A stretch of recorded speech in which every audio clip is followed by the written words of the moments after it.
Does Scripture clearly and outright reveal to us that these two prophetic books are linked? In short, no.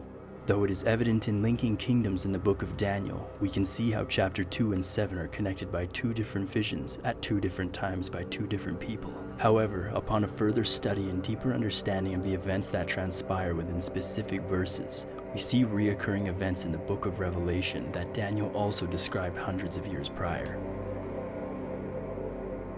The end of the daily sacrifice in heaven. Daniel describes the daily sacrifice in heaven being taken away, the end of corporate intercession in chapter 12 verse 11, while John describes the casting of the censer from heaven filled with fire from the altar in Revelation 8 verse 5, signaling the start of great tribulation on earth. Both verses in these two scriptures are talking about the same event. The purchase of salvation for man.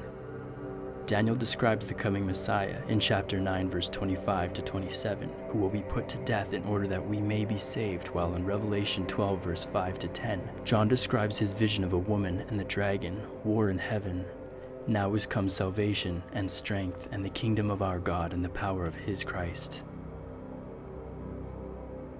1,260 years of persecution of the saints. In Daniel 7 verse 25, we read about a horn power, the Roman Catholic Church, as we covered in a previous study, which persecutes the saints for a time, times, and half a time, 1,260 literal years in this case, while Revelation 12 verse 6 and 14 echo the same time span, only the day for year principle is applied and refers to 1,260 literal days during a time of great tribulation on earth. The judgment court scene. Daniel 7 describes thrones in place, the Ancient of Days taking his seat, and a judgment process about to take place in verse 9 and 10, 13 and 14, while Revelation chapter 4 and chapter 5 describe this same event in great detail, for Jesus is found worthy to open the scroll and begin judgment. The appearing of the Antichrist.